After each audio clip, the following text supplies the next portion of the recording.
Good morning, Limitless crew. Happy Thursday.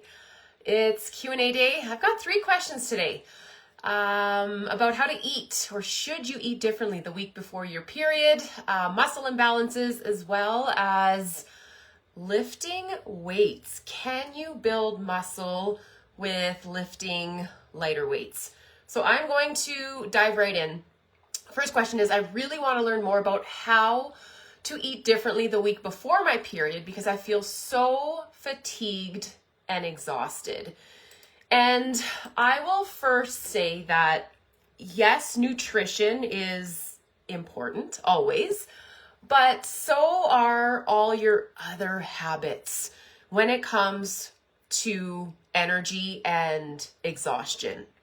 Making sure, of course, you're eating enough, making sure you're sleeping enough, movement, getting outside, your circadian rhythm, getting sunlight as early as you possibly can in the day is going to help with cortisol. It's also going to help with your body's release of melatonin, which is going to help you have that deeper sleep. Now, to answer this question specifically when it comes to nutrition, should you make dietary changes in the week leading up to your period? Yes, you absolutely can. It is normal to get cravings, to be hungrier, to want to eat more carbs. And I guess I will say that it doesn't necessarily give you permission to go crazy with ice cream and chocolate and cookies and chips and whatever it is that you might be craving. I'm not saying you can't have those foods. You absolutely can.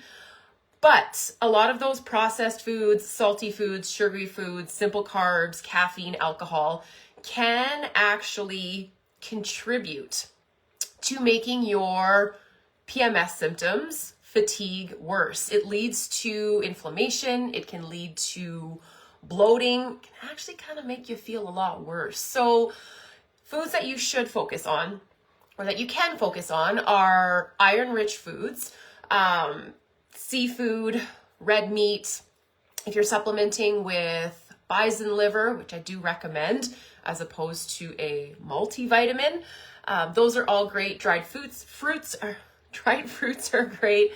Nuts, green leafy vegetables, beans, those are all very helpful. Now, foods rich in omega-3s can be super beneficial because, again, they decrease inflammation. And things like flax seeds, salmon, walnuts can be very helpful. Fruits and vegetables.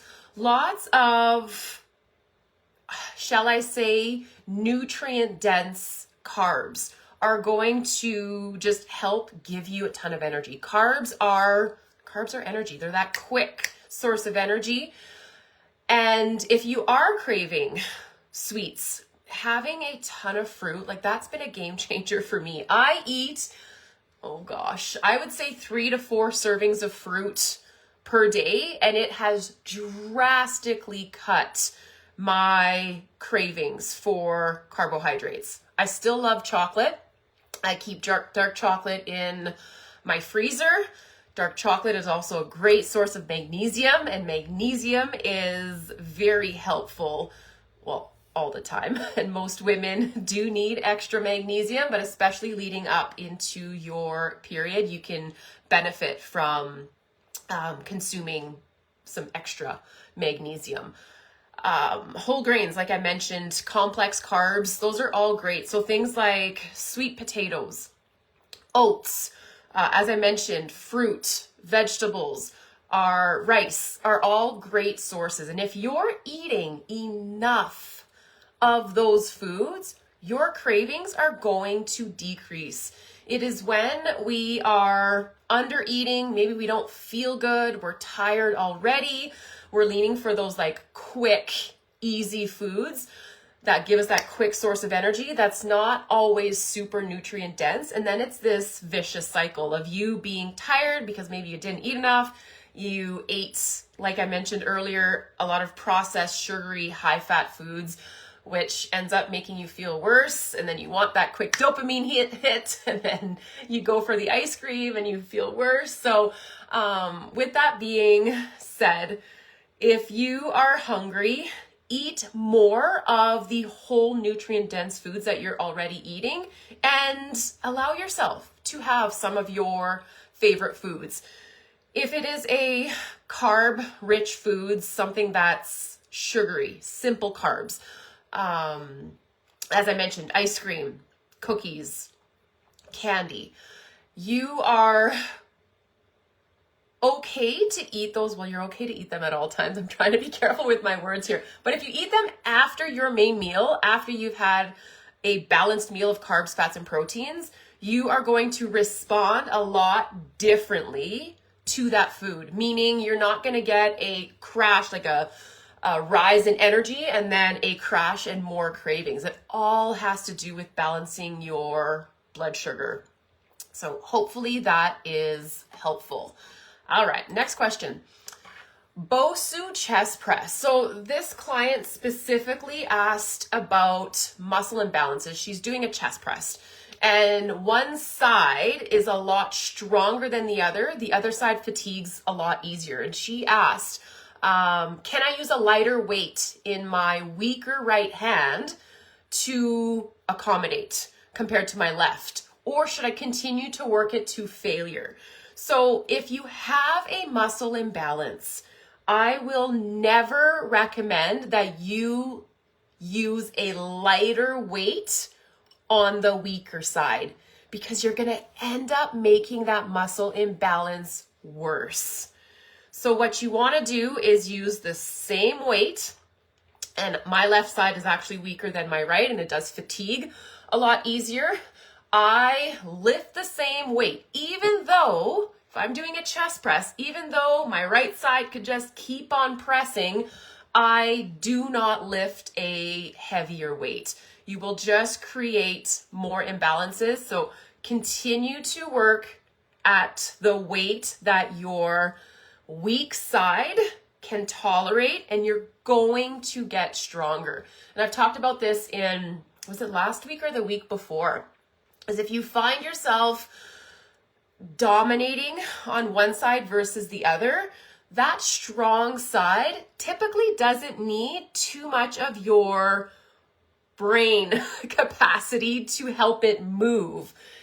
There's something super powerful with having a mind muscle connection, actually thinking and visualizing what you are doing. So if your left side is weaker and you're doing a chest press, you are sending all of your brain power, in essence, that mind muscle connection, to the weak side to have it push a lot harder because the other side's just automatically going to take over. It doesn't need as much effort, attention, concentration as the weak side. So I hope that makes sense. All right, last but not least, saw my doctor today. He told me to stop lifting heavy. I can lift light weights though. Can I still achieve muscle by lifting lighter? She said her joints just can't handle it. And I will often see this with clients who are entering perimenopause or in menopause, even post-menopausal, is that with a decrease in estrogen, unfortunately, this is a phase of life that we as women all go through, but a decrease in estrogen will cause sore joints.